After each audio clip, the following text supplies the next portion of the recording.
வகுப்பறையில் பயங்கரமான நகைச்சுவையெல்லாம் பார்க்கலாம். அந்த மாணவர்களுக்கும் ஆசிரியர்களுக்கும் இடையே இருக்கக்கூடிய நகைச்சுவை ரொம்ப ஒரு புனிதமானது கூட சொல்லலாம். ஒரு வாத்தியார் பாடம் எடுத்துக்கிட்டு இருந்தார்.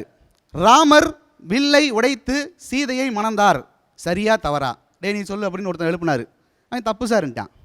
வாத்தியாருக்கு ஒரே ஆச்சரியம். டேய் ராமர் தானே வில்லை உடைச்சாரு. இல்லை இல்லை தப்பு தப்பு. எப்படிறானார்? அதுக்கு பதில் சொன்னான், ராமருக்கு முன்னாலே 20 பேர் வந்தாங்க, எல்லாரும் வில்லை வளைச்சு வளைச்சு வில்லு விரிசல் விட்டு போச்சு. ராமர் நேக்கா உடைச்சு சீதையை கல்யாணம் பண்ணிட்டு போயிட்டாரு, அதனால தப்புன்ட்டான். அது மாதிரி குழந்தைகள்கிட்ட பேசுறது ரொம்ப சிரமம். ஒரு வகுப்பறையில் பயங்கர வாக்குவாதம், மாணவர்களுக்கும் ஆசிரியர்களுக்கும். யார் புத்திசாலி? இதுதான் வாக்குவாதம். வாத்தியார் சொல்கிறார் வாத்தியார் தான் புத்திசாலி, மாணவர் நாங்கள் தான் புத்திசாலி. வாத்தியார்னா மாணவர் இல்லை இல்லை. கடைசியில் வாத்தியார் டென்ஷன் ஆகிட்டார். ஒரே ஒரு உதாரணம் சொல்லு, யார் புத்திசாலி முடிவு பண்ணிக்கலாம்ட்டார். உடனே அந்த பையன் எந்திரிச்சான். நான் பார்க்காம எழுதுகிற பரீட்சை பேப்பரை நீங்கள் பார்த்து தானே திருத்துறீங்க. நீங்கள் எவ்வளோதான் என்னை விட அதிகமாக படிச்சிருந்தாலும் நான் பார்க்காம சொல்கிற திருக்குறளை நீ பார்த்து தான் பாடம் எடுக்கிற. சரியா போச்சா? அவங்ககிட்ட எதுவுமே செய்ய முடியாது. குழந்தைகள் அவ்வளவு தெளிவாக பேசுகிறாங்க. அது இந்த ஆப்ரேஷன் தேட்டர்னு ஒன்று இருக்குங்க. அந்த ஆப்ரேஷன் தேட்டரில் ஒரு ஆப்ரேஷனுக்கு முன்னால் பேஷண்ட்டை கீழே ஒரு கையெழுத்து வாங்குவாங்க. அவன் என்ன எழுதியிருக்கேன் ஏது எழுதியிருக்கேன்னு தெரியாத கையெழுத்தை போட்டுருவான். ஆனால் ஒரு புத்திசாலி பேஷண்ட்டு கேட்டான், டாக்டர் நீங்கள் எல்லாருக்கிட்டையும் வழக்கமாக கீழே கையெழுத்து வாங்குறீங்க ஆப்ரேஷனுக்கு முன்னால், என்கிட்ட எதுக்கு வாங்கினீங்க, அந்த அர்த்தத்தை சொல்லிடுங்க நான் தெரிஞ்சுக்கிறேன்.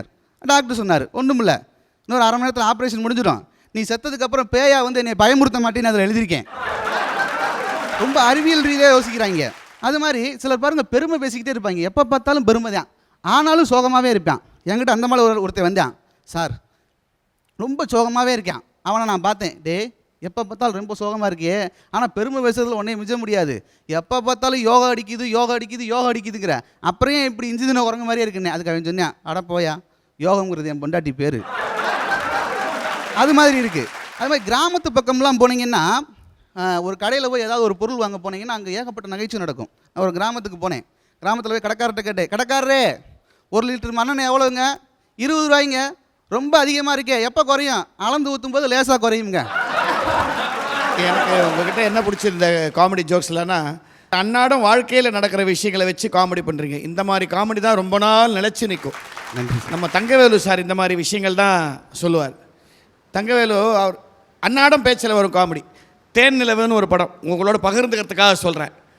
ஒரு scene opening, Thangavelu sir paper படிச்சுட்டு இருப்பார். டைரக்டர் என்ன சொல்லியிருப்பார், மெயின் ஹீரோயின் என்ட்ரி வர வரைக்கும் சும்மா பேப்பர் படிங்கன்னு சொல்லியிருப்பார், அவ்வளோதான்.